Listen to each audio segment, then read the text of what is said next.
Hello and welcome to Threadings, the newsletter and podcast where I, your host Isma, talk about the things that stitch and keep me collected and together in this world that continually tries to bust my stuffings. Cold open today and for the rest of the essay because it is Black August, and in observation of Black August, I do fast from all extraneous media that includes music. So it's just you and me today. The dulcet tones. I have an essay here entitled "The Strip Club Did Indeed Make Me Bonkers," and it is about money. So this essay originally appeared in the text Former Stripper Part-Time Visionary, which was a fundraiser book that I circulated in order to build a library in my home place, Freetown, Sierra Leone. Hopefully more libraries coming in other places I consider home, but I don't know. Inshallah, we'll see. The essay has been narrated in full here, and it's been edited for an internet-based audience. I do want to warn us, in case you need the warning, that this essay talks about money, and that talking about money can be disarming, alarming, triggering for folks that are experiencing any kind of economic exploitation or disenfranchisement, trauma, okay, because of capitalism. So I do invite us to take a nice deep breath or two before beginning this essay. I'm going to take one. Ready? In through your nose. And then all the way out. You always have to work harder than you think you do to push all that air out of your thoracic cavity. Keep going. You're almost there. There we go. Breathe in. See, you hold so much more than you think you do. All right, we ready to rock? Hope so. Every time I do something ostensibly odd in terms of my personal finances, there appears with the persistency of a Greek chorus, a sing-songy feedback inquiring about the strength of my sanity. Participants of the social internet, whom I never know personally, ask me if I am experiencing a bout of mania, if I have slept properly, if I am sure about whatever financial wayward decision I am making. Many cite Western-style therapists or tell me themselves that they are a therapist, which I suppose grants the authority for them to deem me absolutely off my rocker. For the record, I don't necessarily disagree with the conclusion that I am off my rocker. It just seems that we are looking at the same nutcase, from two distinct realities. To begin, we have these concepts of sane and insane. In this iteration of world making that we all keep choosing to live in, sanity keeps us coloring it within the prescribed lines of thought by design. Here I'm citing Dr. Bruce from 2021. It's a text called How to Go Mad Without Losing Your Mind. Oh, hello to you reading, by the way. Oh my goodness, I feel like I'm being so rude. I'm here with some milk coconut oolong tea and a touch of honey. It is my second steep. Second steep's always better than the first one for me. I hope you're having a lovely morning or evening or whatever time of day you're listening to this. So the majority of us engaging with this essay here are doing so adhering to the rules of the capitalist socioeconomic system, wherein we exercise our imaginations for the sole purpose of creating better, more efficient, more comfortable coping mechanisms to deal with the production demands of capital. And our actions reinforce that belief that not only are we all complying with outsourcing or concentrating our labor and turning our labor into dollars, thus shackling us to time in a very particular manner, we're also only really exercising our informations, our ability to create new things, the vastness of our minds for the purpose of surviving under this system. But we're not really trained, or even a lot of us desiring, to think beyond it. The borders of the mind are knowable in this iteration and thus safe, thus sane, S-A-N-E, sane. The borders of the mind that are knowable and safe then create sanity, okay? And the unknowable, the unsafe, the uncharted deviance from compliance is the insane. So in the newsletter portion of this, I have drawn out 3 separate circles. On the inner circle is the sane and the known. We have the outer circle, which is the deviant, to deviate from sanity, which is the knowable unknown. And then we have the outer ring, which is the insane. And that is the obstructed unknown, what we don't know that we don't know, okay? I know this to be true, this prescribed circles of thought. I know this is true because I too am a trained clinical therapist from an elite colonial school in the so-called United States. I remember how many small steps towards radicalization I took while filling out my client notes after session. My clients were low income and often use Medicaid to cover their insurance bill on our sessions. And almost all of them had enough basis for me to diagnose them with generalized anxiety or depressive episodes so that I could bill the insurance. And all of them did tell me of moderate to extreme amounts of overwork that was actively ruining their life, their mental health, their bodies, their relationship with their families. Okay. In this world making, maladies really only become problems when they interfere with one's ability to perform their daily job. So I'm not supposed to write to insurance and say, hey, this person is working too much, and that's really the cause of all of the things that they come to see me for. Okay. I'm supposed to give you tools on how to cope with the amount of work that you have to do. Should your woes or desperations or depressions or bursts of creative energy or the counsels that you hold with the voices in your head, if any of those make it so that you want to stop working or such that you stop the habits that allow for such intense overwork, that is a deviation from sanity. That is when I'm clinically trained to go like under the table and hit the small red button marked insanity, insanity, insanity. In the best case scenario, that results in some sort of realignment for you such that you may reorient yourself to the mission of capitalistic production. In the worst case scenarios, that results in institutionalization, being disappeared into the realm of unhuman. It's a thriving part of the prison industrial complex. So a question arises, what do we do when we are no longer interested in coloring in the lines of sanity? From a revolutionary standpoint, I wrote an essay about this at the end of 2023 called There Is No Revolution Without Madness. But today, I want to talk about money. Enter part 1, Notes from Sanity from a former stripper.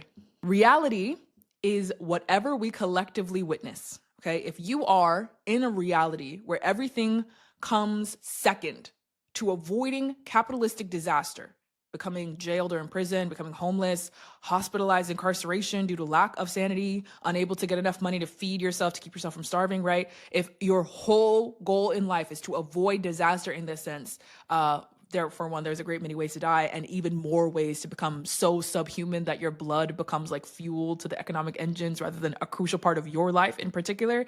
If being safe under this system acts as your primary motivation, then someone risking imprisonment, homelessness, hunger, being deemed mentally unstable would feel unthinkable.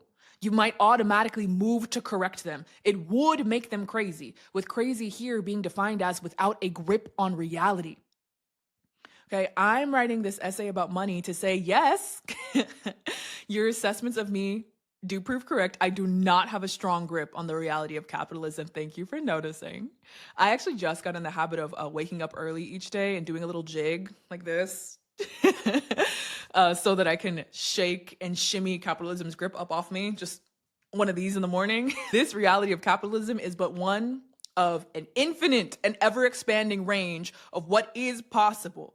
And this reality reaffirms itself as real only because we all choose to believe in it and we choose to comply in it and we choose to reinforce these beliefs with our actions. The belief in the endless strength and the innate nature of capitalism crumbles when you cease to comply with it, and it will make you crazy.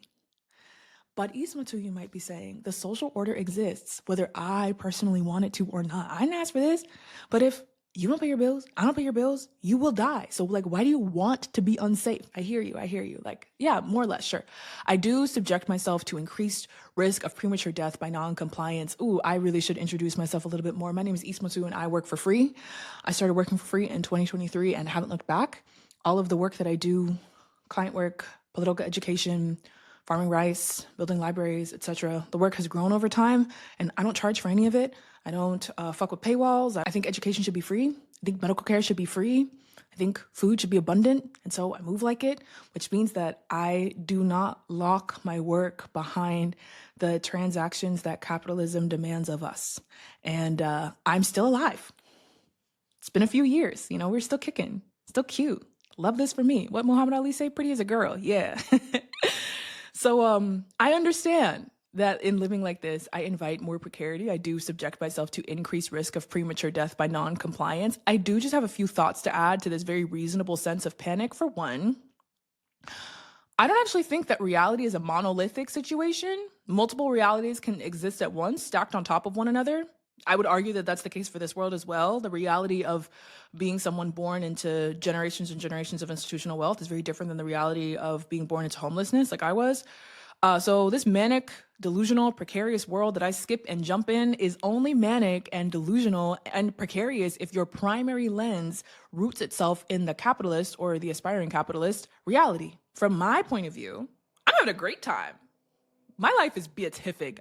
Beatific. I mean that. I inspire millions of people across the globe to consider, to flirt with, to dip a toe in deviation for the sake of liberation. I love this. I love this job. I love it here. Then I also don't think this iteration of reality, this capitalism death game we all keep playing, I don't think it's very safe at all. I get lectured a lot about safety and risk and all that stuff, right? This capitalist game, we're all playing it literally runs on blood. I wasn't kidding about like being made so subhuman that your blood gets converted into fuel. Okay, there's a lot of manufactured suffering and engineered scarcity and way too much child sacrifice for my tastes. Also, the numbers for the stakes don't make sense. The game of capitalism lives and dies by the figures we make up on the screens that we invented and not the numbers that actually rule the natural world. In essence, we are literally dying for figurative ideas. Literally dying for figurative ideas. How does that make sense to you? Instead of the literal, non-negotiable rules outside of our control as human, like for example, right, the number of trees. We made up currencies attached to nation states. We made up the idea of a nation state as a whole. We didn't make up trees. Or the lifespan of a human animal, or the rates at which our babies die, or the global crop yield over the next 300 years, the topsoil, right? Like, if we made up a different game, where wealth was measured by how many people over 80 years old and under 10 years old live harmoniously and without disease, I think that we would all be having a better time. But that's just one idea. There are endless ideas. This game already isn't very safe. Finally, we who desperately want to be safe oftentimes imagine being made unhuman under capitalism as this like instantaneous death. That's where the objections come from. The idea that sanity, adherence at all costs, begets safety. And insanity or deviance means instantaneous death. Let me go ahead and affirm for you, right? You do not always just die. You don't always just die. The belief in the endless strength and the innate nature of capitalism crumbles when you cease compliance, and you live to see that. Oftentimes you don't just die. There is sure like often pain, right? Often suffering, but the process of realizing that you are expendable blood fuel slated for slavery or slaughter brings about pain and suffering in and of itself. Reorientation towards sovereignty, right? What if my blood belonged to me? What if my time belonged to me? What if my kids belonged to me, right? These mental reorientations naturally inspire the desire to deviate from the systems that we have in place. In departing from sanity, capital S, sanity, many of us do not survive, and indeed many of us don't just die. Sometimes in your liminal space between capital H, human, and mortal, you do not just perish instantly. You live to see all the different kinds of ways of life, all these little in-between worlds that you never would have known existed until you fell far out of the gilded VIP-only section of Eden and down into the low country swamps. The idea that we make up money in terms of US dollars is not in and of itself a revolutionary concept, right? We all know this intellectually at some point in time. I had known this for a while, but that didn't stop me from physically salivating at the sight of it or being compelled by the lack of it or the need for it, right?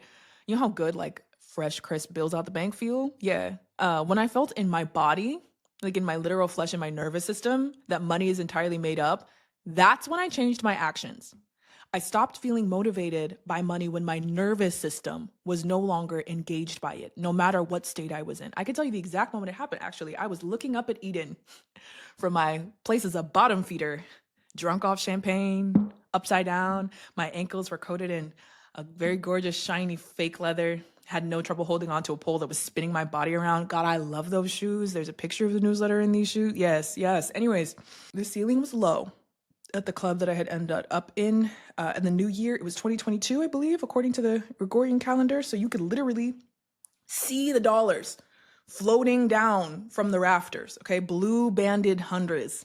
Love this song. We're falling from the sky in flurries. It was everybody's rent money glittering up in the air, all curled up and languid like a snow globe, like cigar smoke. Many different iterations of atoms in suits had left their eaves at home to come patron their local Lilith. for a few hours.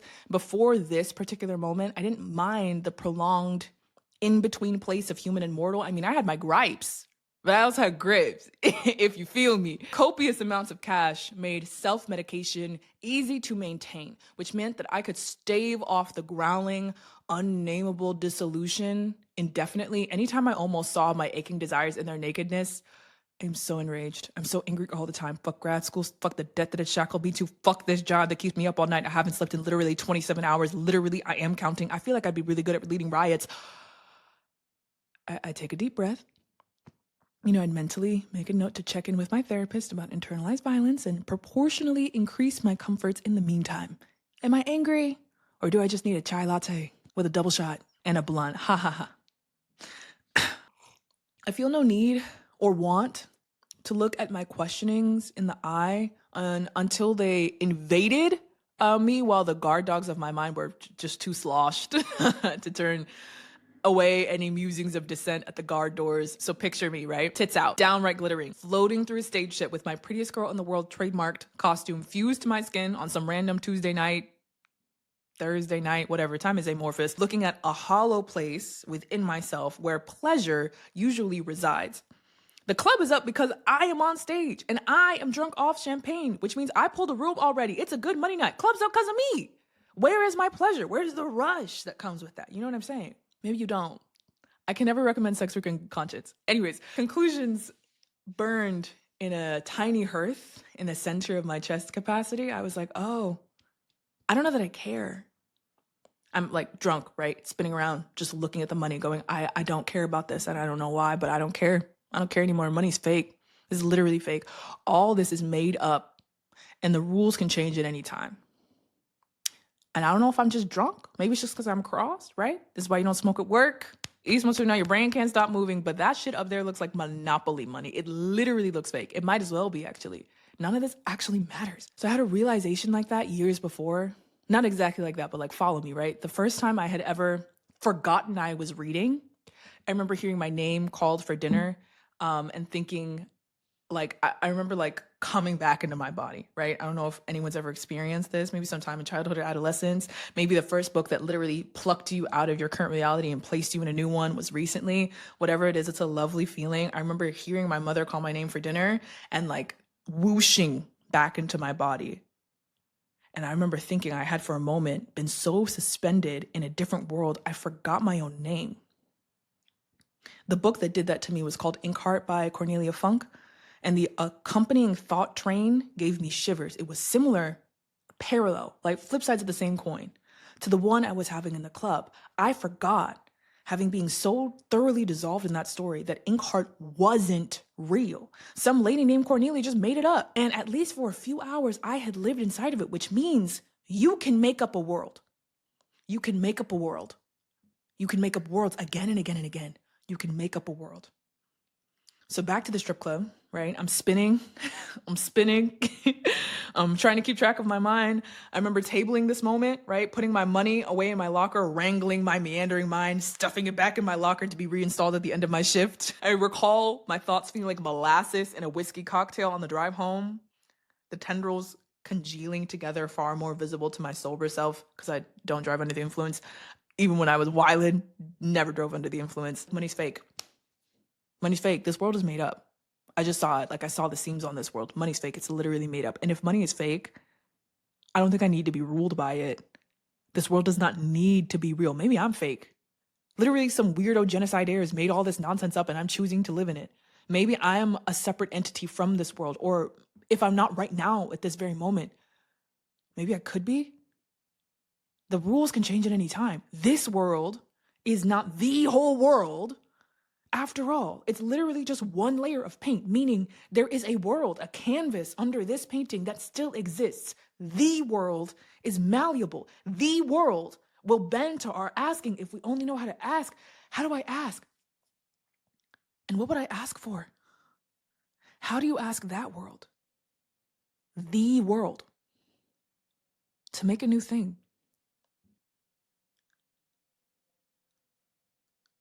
Y'all tracking? Every weird thing I believe about money came straight from The strip club, exactly. First, you have the mechanics of thought. Thought comes first. I repeat this small phrase to myself all the time. Thought comes first. Thought comes first. The primary plane of production exists within the mind, and what we see in our material world happens in response to our ideations. Is this counter to dialectical materialism? I'm not really sure, because I know that my thoughts are shaped by my material world, right? I would not have been praying for money coming in large quantities from wealthy men in sensible athleisure suits if my material circumstances as a stripper had not introduced me to that particular possibility. Unserious. Anyways, I just think from my entirely circumstantial and anecdotal experience, human animals are thought-based creatures. What becomes in our minds becomes in our material reality, sometimes rather quickly. The actions that we take reinforce the beliefs that we have in our mind, which then creates a positive feedback loop. It is, and so you act like it is, and so you act like it is, and so it is, and onward and onward and onward. If you wish to engage your actions, you must first change your mind. If you wish to change your actions, you must first engage your mind. Humans don't like to waste time on things we fundamentally feel like are impossible. We don't.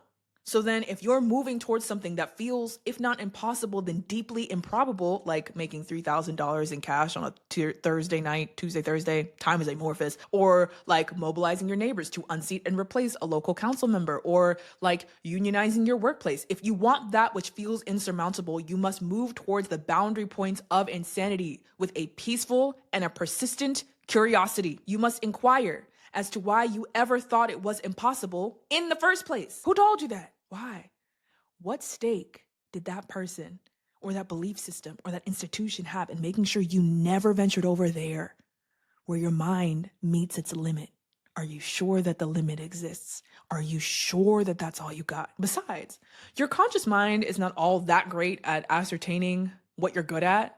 Within the internal self, there is the realm of what you know, that's the conscious mind, and then the two-part realm of that which you know that you don't know, and what you cannot even begin to comprehend about yourself. Because the conscious mind is easily programmable, and because it tends to make a lot of lofty declarations about the whole of yourself without really truly knowing better, we regularly underestimate our capacity as human animals, and certainly underestimate the possibilities for the world around us. Moreover, we do not waste time on what we fundamentally believe is impossible, which means that if you are working on something lofty, like getting way more money than you think that you can, or like sustained community sovereignty within a hostile nation-state apparatus, you must first align yourself with the belief that what is coming is not just possible, but inevitable.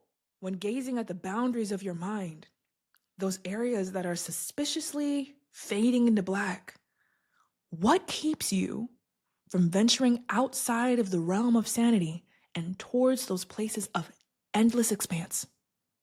The necessity of dreaming. Success, however you choose to define it, does not and cannot exist without a dream, and dreams can and should be intentionally constructed. The strip club may as well have been a boot camp for men. Sorry. I just feel like this is so unserious, but I really do believe this stuff. The strip club really is a boot camp for manifestation because it's a ludicrous job. It is. Making large amounts of cash is already a pretty improbable outcome on top of this particular job being a verifiably waste of money, right? Like, why pay hundreds, sometimes thousands of dollars to look but barely touch? Who does that help? So you literally must become a tinge unhinged. You have to. And be like, well, me, I thought to myself doing my eyeliner, putting on my prettiest girl in the world costume, being like, okay, well, it helps me. And I love help. And I help other people with the help. I actually think it's totally reasonable to hand over $800, $1,000 for an hour of my time. Why would you not? I'm literally so gorgeous. I'm literally the prettiest girl in the world. I'm the prettiest girl you'll ever meet. And I want nothing more for this hour of my time, my precious pretty girl time, to gaze at you. Basically, I'm blessing you and you're helping me do that so that I can be good to others too. This is actually the best money you'll spend all week. It sounds silly. Of course, it sounds silly. I don't care. It works because it works. Step one is believing these ludicrous things about yourself. However self-ingratiating you might sound, you can literally never be a waste of money because you are a walking blessing. Duh. Step two is believing that someone really is going to walk through that door and agree with you. And then you will have to fill in the gap between this idealized reality and this lived reality with actions that bolster your belief, which means no matter the day you had or the way you feel about your personality or your body or that bullshit boyfriend or whatever is stressing you out, get that dusty man out of your house, he's drinking your juice, you have gone through the ritual. You have filled your head with simple beliefs to get nice, clean, straightforward outcomes. You have put your brain in a jar and the jar in the locker. You have a really amazing lip gloss on. You, if even just for the next few hours, are verifiably the prettiest girl in the world who's arguing with you, not me. And then you walk out on the floor. You are the exact right person to give $1,000 in cash to just because. This logic is transferable to anything that even feels mildly impossible. Yes, indeed, you are the exact right person to unseat the current governor of California, shade intended. You are precisely the being needed to upgrade the water pipelines in your municipality so that we can survive the next few hundred years with water that comes into your house. You are the right person to do the dishes before bed so that you wake up really pleased about having a clean kitchen. Of course you can learn Mandarin. Of course you can secure housing for yourself and your family. Of course you can manage to make a full-time living working in the role of public servant that nobody asked for with materials that are free anyways, as in my case. The dream, once undeniable, is addictive, and human people like participating in the making of a new thing. It's gorgeous to participate in the making of a new thing. This is how you present the world with a reality that you want to call down. I'm not trying to sit here and argue that the way is easy, okay? I am saying voyage down the road often starts with envisioning the destination and believing that the destination is likely should you set out, should you engage in your rituals, should you do the work. Within liberatory spaces, I often see plans designed to mitigate suffering, but no clear vision of what it looks like when we have won, top to bottom. People generally act to mitigate their suffering, but very few people act to win. I want to win. I don't want to have to negotiate with suffering. I want to win. What does it look like to win in whatever realm or time or circumstance most relevant to you? What does it look like, feel like, act like, taste like to win? How would planning, programming, daily work, mass work, education, moving with finances, how would all those things look different if we moved from the surety of success rather than the constant fear of failure or the mitigation of suffering? What does it look like to win? I want to win. As the prettiest girl in the world. Money is also something different than dollars. Again, this idea is clear intellectually, but it takes a while to internalize physically and metaphysically, right? Money is a method of materializing the energy of exchange so that our means or our materials of exchange can be faster, more efficient, and more honest, allegedly. Money does predate capitalism. Okay, in many parts of the world, money will subsist after capitalism finally stops its thrashing and violent death. And God, wouldn't that be thrilling to see that day? Isn't it lovely how close all that feels? I digress. I have no idea whether I want moneyless societies or not. I'm going to be honest. I cannot tell how much of that longing is because I genuinely desire to see what is possible and how much of that desire stems from trauma relating to US dollar bills, which are only valuable because of the blood that they've been soaked in. But money in general doesn't need all the blood sacrifice. This is a weird ass game that we keep playing. Money was designed as a medium of exchange. David Graeber in his book Debt argues that many societies invented money as an easier means of having, collecting, mitigating, paying debt, which again leads us back to this energy of exchange.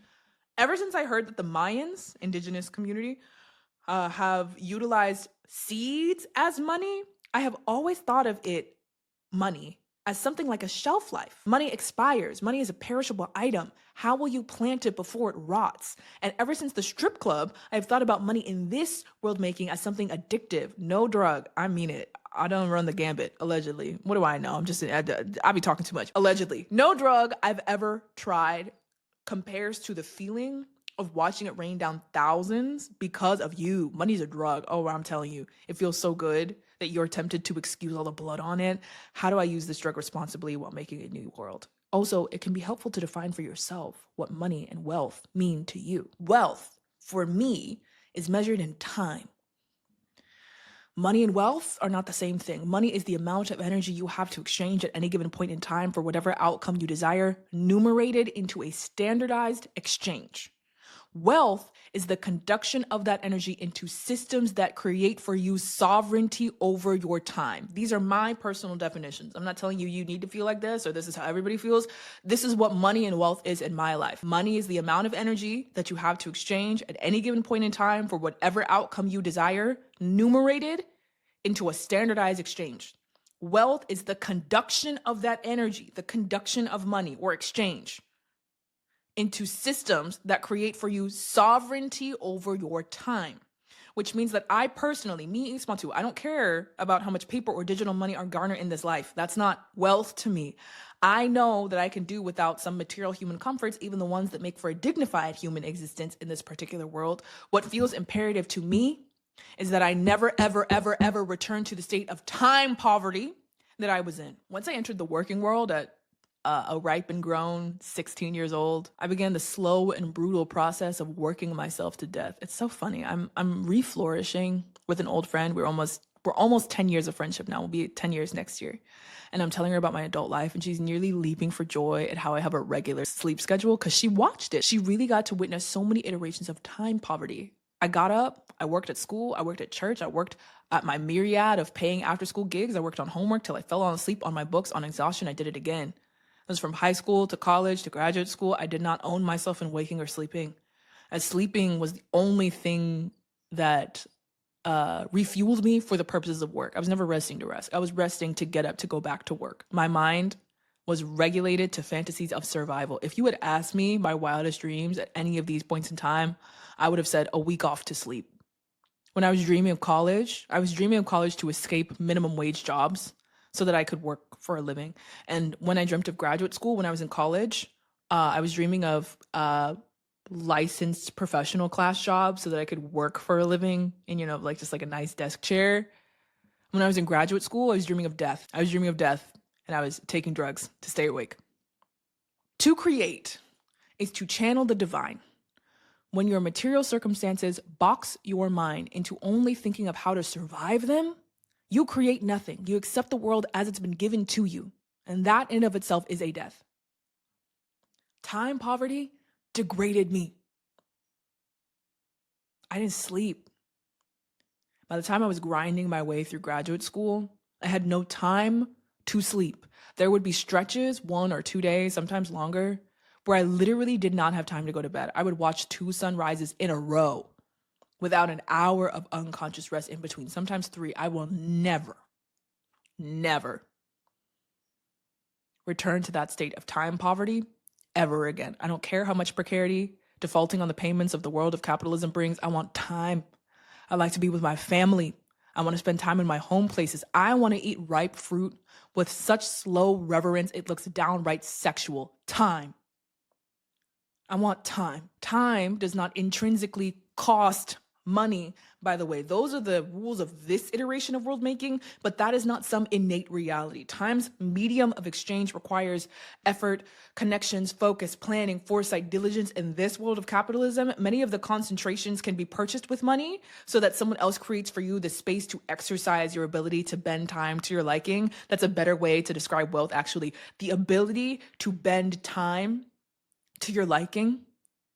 However, there are many ways that we can seize back time. I believe this was the most radicalizing thing about working in the strip club, learning that there was nothing more important to me than sovereignty over the way I spent my time. By the way, I became a stripper because I still had to work for a living to pay my rent while I was also doing clinical work that paid $0.00. That was a necessity for my degree. And I needed like 2,000 hours of clinical work per academic year or something. I'm working for free for a degree that I'm paying for. Really, I'm paying to work. Nonsense, right? So I had a very small amount of time to make enough money to feed myself and to make sure that I had money to send home and whatnot. So that's why I pursued sex work, because I was like, this is the only job that I can work 10 hours a week and make like $1, $2, $3, $4,000.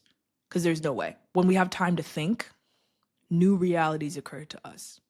I didn't know what it would be like once I almost dropped out of grad school. We finished by the grace of God, truly, and the skin on my teeth, which my teeth, skinless, okay? It was literally God that carried me through, because, oh God. There was a point in time in which I took a prolonged, unplanned break from graduate school, so the only thing that I was doing was being a stripper, and I was like, oh, so this is what it feels like to work 15 hours a week and then just be able to get to do what I want?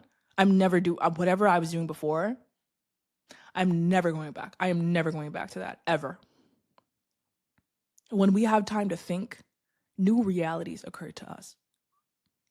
When we have time to think persistent, recurring thoughts about potential new realities, we can begin to actually act upon them. Time freedom, time sovereignty goes beyond spending it on loved ones or pleasures. In terms of first priority, I need time to pray. Do you see the feedback loop? I get time, I gift it to my imagination. Me and my mind and my God, we sit in contemplative prayer and focused acquisition of our general desires, right? The focus yields a concretized vision, which in return brings us to actions which create more time. The feedback loop goes around like this. I act, and so then it is, and so I act like it is, and so that it is, except for the return on this investment is not necessarily money, although it could be. It's time. It's that I get more time, that I get more time to spread. I believe that this works, and because I believe it works, I move like it does, and time falls into my hands, and then I gift it to my imaginings, and my imagination leads me to new actions which produce more time. Repeat, repeat. I love this song. This is so much better than working for money, working for time. Ordering my thoughts allows me to pull my desires out from their germination space in the ether and make them material. The life that I live now comes from ordained, ordered thought and consistent prayer, and the shaping of my actions to concretize those beliefs, bolstered and fueled by the love and kindness of quasi-strangers who love participating in a different dream. That's why people do this with me. And, Venmo me $5 so that I can keep going. Because, everyone is excited about what it looks like to concretize a new dream. That's why people love the strip club, too. It's also a liminal space, like purgatory, where you can see Eden and the damnation with a side of truffle fries. And I've never worked at a club that didn't have good truffle fries, by the way. This is why people like parts of the online life that I share. I fundamentally feel like this method of living is contagious. I believe that if you ask the earth to show you her wildest beauties, she will bless you with fruit, and she will direct you to her children. The odd thing that I did that spurred on this essay in this book at the time of writing was that I dumped out my entire savings to procure a library in Sierra Leone, a children's library. At the time of circulating, I have also stressed people out about money yet again. I think because I said I would rather prioritize the rice harvest over my own individual safety. And people were like, whoa, whoa, whoa. You're deviating from sanity. Welcome. I feel like I should. I do these things because I feel like I should, okay? When I became a stripper, my methodology was the exact same. I had an eerily explicable, haunting belief that I was just supposed to shake my ass for rent money and that everything would work out. I spent every penny I had except for what I needed to live for the next 40 days. I bought a Toyota in cash. I drove it across the country, sure in faithfulness of a job that I literally did not have yet. I said out loud, I fundamentally believe this will work. If it didn't work, I had absolutely no clue what I would have done, but it did work. So this same loop of thought in a different iteration of time is right here. I watched myself become too attached to a life that was smaller than what I was capable of.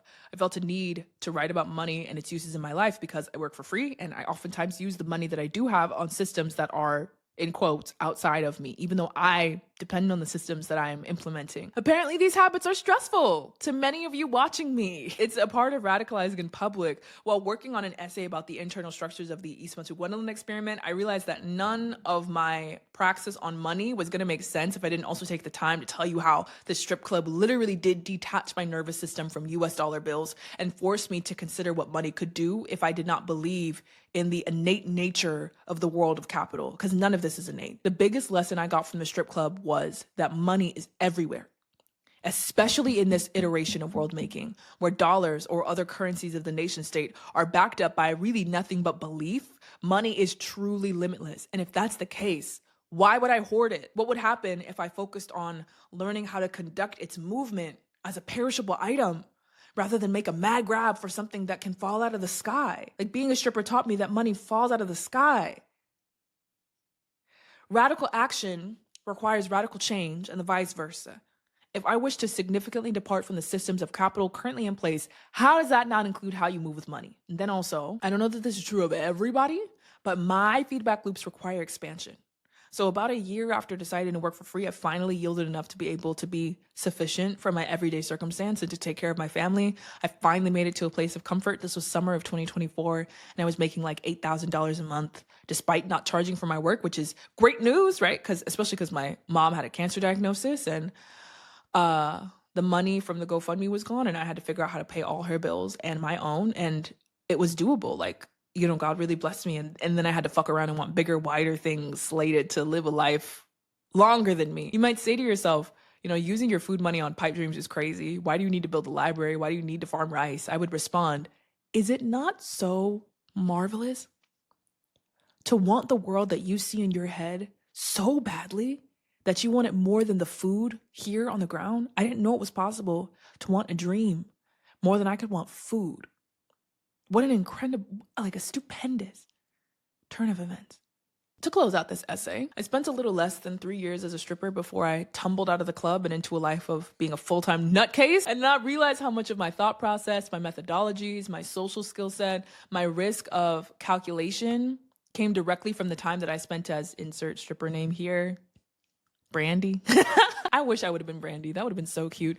This essay opened out a text that I circulated to fund the construction of a library, and I entitled it Former Stripper Part-Time Visionary and sold it for just a few months just to test the ecology. I'll attach a PDF below in case you want to read it. It's a conglomeration of previously published essays in chronological order, which really showcases the expansion of my thought over time. But the part-time visionary bit comes from the radicalizing that I was doing in public at the time that I wrote these essays. Most of these essays are from the year 2023. So that was getting into political education, spearheading farming initiatives for my tribe in Sierra Leone, deciding to work for free, writing more political essays, working on a donation-based model, literally wherever you find me. All these break from our common systems between what we expect from people moving with money and what I actually considered of my life. I did not wake up one day and go, I want to be known as a revolutionary force. I took teeny tiny daily steps towards what I felt in my bones was the right answer for me at the time. I would not be half as grounded in the systematic improvement of material circumstances if I had not become a materialistic stripper at my local strippery, okay? So then former stripper is an honorific for me, as sex work was foundational to some of my most poignant thought and action. Being a full-blown stripper in real life and in physical life set me on a path that forced me to deviate from sanity, because that was already lots of delusion, okay? The more I felt out a new method of living, the more I did stuff that reinforced the reality that I witnessed as possible, rather than the reality that was constantly being sold to me. So my chapters in sex work fundamentally shaped my person for the better. I'm a more self-aware, more compassionate, a more strategic, kinder, and disciplined individual. The allegedly revolutionary stuff that I do really occurs as a byproduct of my reorientation, or in other terms, it's the work that I do part-time. I write so that I fund programs that make survival easier and that give us time and space to dream about thriving. Right now, that looks like building a library or two, hopefully two. Gunning for two. That's where your dollars go, keeping me alive and paying for the works of my head to be born out of my hands. That's another day's essay. It's tomorrow's essay. Today, thank you for reading, watching, listening, etc. I hope the work of your day passes through your hands with ease. Or, simpler said, peace. Yeah, this essay doesn't touch on disability. Even though the club did make me disabled in multiple ways. I have long-term injuries from shaking my ass for rent money that directly impact how I can move through the world now. The constant exposure to COVID as well. The fact that doing drugs is, I won't say it's an expectation of the job, but you will make significantly more money if those are kinds of risks that you are willing to take on. So I didn't talk about disability because that is an entire, that is an essay in and of itself. However, my disability praxis, especially researching more of the social model of disability, and understanding myself as a disabled person, especially disabled from my workplace, and realizing that I have more in common with unionized steel mill workers than I had in common with the therapists that I was at my job, because I was also a therapist. Yeah, very radicalizing.